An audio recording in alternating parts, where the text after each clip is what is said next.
of Yeah, that was PewDiePie saying Soyboy. So what does that have to deal with today's episode? Well, if you read the title, then you would know. Okay, so of course I am Dash Ireland, your host for, of course, my podcast, Dash's Call. If you haven't heard the news lately, um, at West at WWE's Hall of Fame ceremony for 2019, which was April 6th, the Saturday right before WrestleMania 35, right in the middle of Bret Hart's speech, whenever the Hart Foundation got inducted into the Hall of Fame, a random fan just jumped the barricade and tackled Bret Hart. And it was really weird. Of course, it was not a kayfabe thing. This was unplanned. And it was one of those moments where you get mad respect for all the wrestlers. Like, so many people from the roster that were sitting in seats just piled into the ring and just carried the guy out. They forced him out. And there were some people who were just wailing on him, like Travis Browne, Ronda Rousey's husband, who is in the MMA, wailed on the guy. And as they were carrying him out, Dash Wilder of the Revival just gave him a swift uppercut, and he was knocked out quick, one punch. It was really weird. And he got turned over to the authorities in NYPD and got charged with assault. And we're actually learning a lot more stuff as the story continues. It turns out that the person who did this was an amateur MMA fighter by the name of Zach Madsen. And there's a reason why I played that PewDiePie clip, because I've got a sense of humor too, but it really does factor in to why he was saying soy boy. But Zach Madsen, the guy who charged him, he was saying all types of shit about WrestleMania 35 that just turned him into a soy boy. But here's my opinion on the whole situation. Like, I don't even see any reason to get mad about the main event of WrestleMania 35. It's just three women, and they're holding the main event. Part of the reason why it's the main event was because of this rumored deal that happened between Vince and Ric Flair many, many years ago, and it was pretty much time for Vince to pay his dues. But um, I don't really have any beef with it. But here's the thing: the women of WWE have been really upstaging the men in past years, because really the men, they need to pretty much every athlete in the WWE or pro wrestling in general really need to step up the game and do the best they can instead of just wrestling with what they're given just to make money. Because if you put passion and dedication into your work, it's going to look amazing. And that's what the women and a lot of the NXT roster have done. That's what makes the indies so great. Like, there's a sense of independence, but they're putting so much heart into it. Like, I couldn't imagine how big the heart is of Kenny Omega, because he's considered the best wrestler in the world right now. But, and this is not like a cuckery thing. Like, there's nothing wrong with, giving the women a proper opportunity, because in the past, women have been treated like meat. I mean, there weren't many women in the WWE in the Attitude Era. It was mainly Trish Stratus, Lita, Victoria, others, and there wasn't really much to them. And then we had the awful, awful, cringeworthy Divas era, which all they did was just basically have bikinis and shit. And it was honestly weird. But then the new era rolled around, and it gave new precedence for women. It started treating them like wrestlers and not as objectified bodies. And the thing is, everyone's like so like wanting to have like sexual stuff or like wanting it to be sexual when I don't even think there's really much to sexual stuff. Like, I've never really found much importance to it. It's just I'm like, okay, because I'm pretty sure I've said on Jonah, but I'm like demisexual, so I don't really find any importance in sexual stuff that much. I mean, I have physical attractions to things, but that's just a whole other story. We're getting off topic. Um, yeah, and as people looked into the whole deal with Zach Madsen, they found tweets of him that were bizarre. One tweet from him that was on April 1st said, I'm not sure what's more baffling, the fact that this fight hasn't been made official yet, or the fact that women are the main event of WrestleMania 35. Talk about a major setback for the human race. You're a fool, Vince McMahon. Like, what? Thing is, people loved it. It wasn't just a thing about giving women the same chance as men, but it's also the thing that this is one of the feuds that the fans have been highly, highly invested in, aside from Kofi versus Daniel Bryan. Like, and WrestleMania 35 was actually pretty decent. I'll give it that. And it had some great matches to it. And this feud was actually one people wanted because Becky Lynch is such high profile right now. Like, she's at the top of the game. And when there's her and you got two other excellent performers that she's in a match with, it's main event worthy. I can probably guarantee that if there wasn't that deal or trying to push for equality, it still would have been placed around the main event. Like, I have no doubt about it. Then he had another tweet from April 2nd, which said, "Breaking news, April Fool Day has been extended." Pause right here. Now, I'm not mispronouncing anything. I'm literally reading what he says, and there's some errors in his typing, which, ugh, I'm a little bit of a grammar Nazi. Like, I will check out people's grammar, and it makes me cringe, and I have to keep correcting them. Blech. And with no end date in sight, I give to you all the literal April Fool himself. Ayo, Vince McMahon, who in the blue hell taught you how to walk? This is like talking about a video that he also put, but then he also said, "You'll rue the day you decide to have 3 quote unquote females main event WrestleMania 35. I mean, not really. They're making good money. Plus, Vince could care less about the opinion of a little soy boy like you." And then April 3rd, he posted a meme. Said, "Good morning, Triple H. You can do it. You've always been superior and will always be superior to Steph McMahon. It's just a fact of life. Now get back what's yours and put her in the current main event of WrestleMania 35 where they belong, backstage. Remember, hashtag best for business." And then the last one that we saw was from April 2nd. And it had the faces of Becky Lynch, Charlotte, and Ronda Rousey plastered on the Subway workers in a Subway restaurant. He said, "Yo, Vince McMahon, this is the only show these majestic beings should be closing. Becky Lynch, I need 3 sandwiches for here. Miss Charlotte, WWE, ham and cheese. Ronda Rousey, I got a coupon. It'll be buy 0, get 3 free, and we need 3 water cups."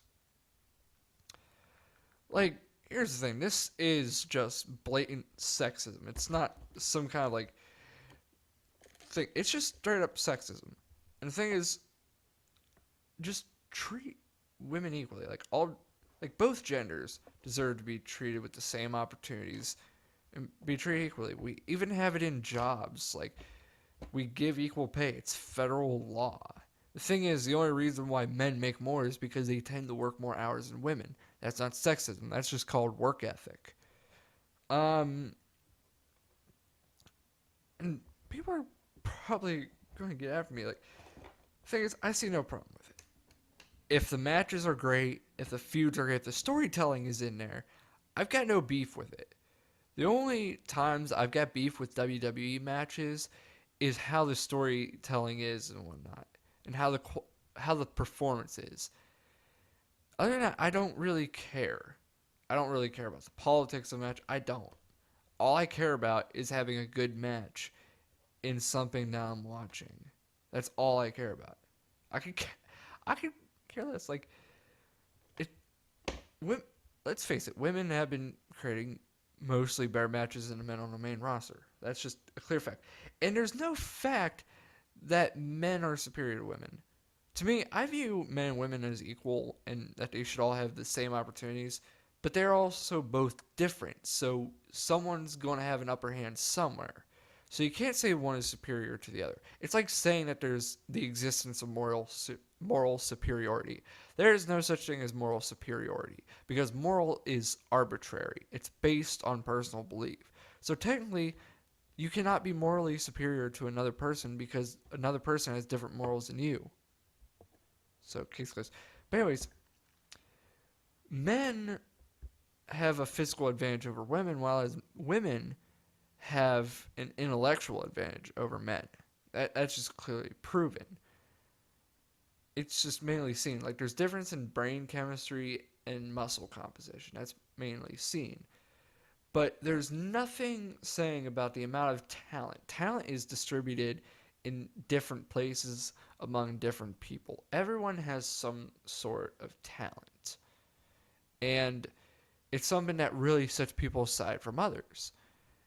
Like many of the female superstars in WWE have a talent to put on great matches where they're doing a bunch of crazy stuff. And yeah, like the men, they get some storytelling and whatnot. And there's really nothing. And to say like they belong backstage, that's just wrong. It's like it's basically trying to treat them just as like backstage interviewers whenever. Like, come on. Backstage, really?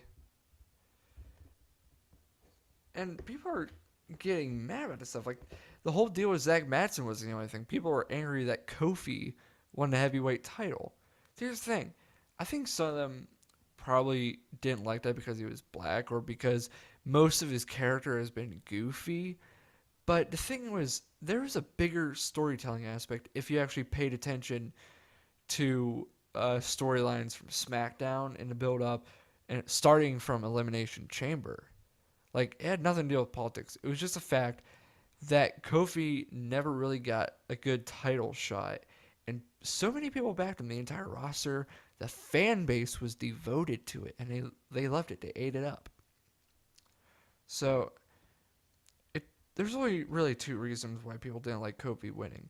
It was either because of his race or because of his goofy character. And probably 8 times out of 10, it's probably because of the goofiness of his character, but you never know. I mean, we got Soyboy Zach Madsen.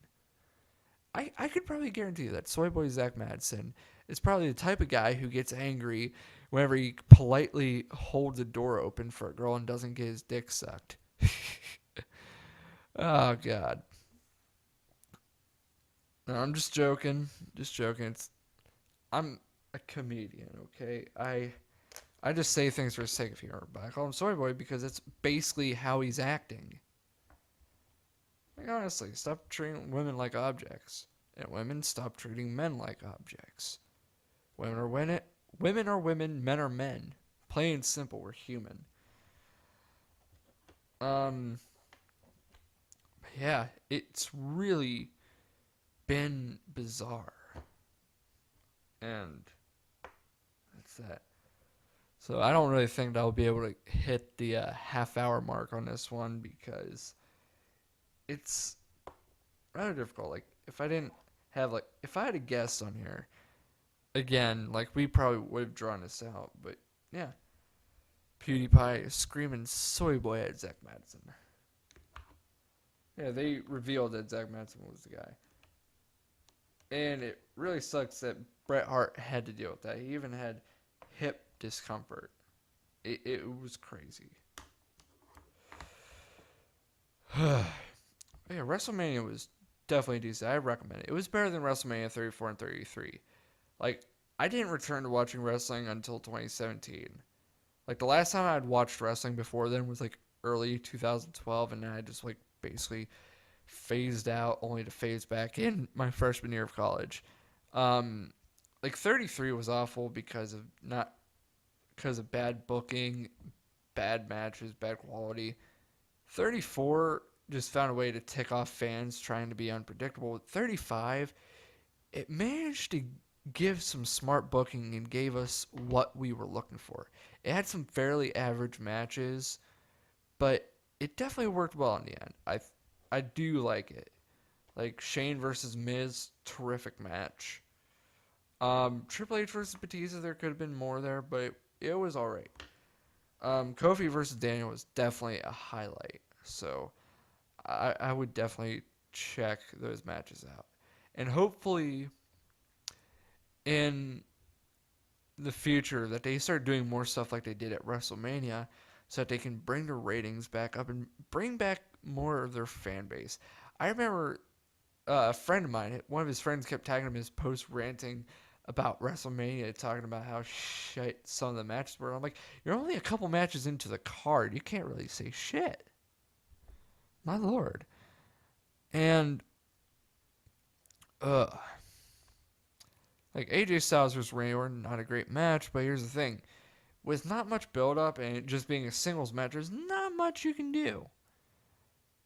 It was okay, but it could have been better, yes, but that's no reason to go off on a tangent and say that you're going to stop subscribing to WWE. That's like trying to say that because you didn't, just because you held a door open for a girl and didn't get your dick sucked makes her suck. That's not what it means. It just means you're just whiny. You're it's not what you say. It's just like you're a fool to think that just because there's like one or two bad matches, that suddenly the entire thing is going to be awful. Like, what the hell? But yeah, that's all I gotta say. Well, be sure to subscribe to Broad Culture, like the video if you want to, and we'll see you next time for more of Dash's Call.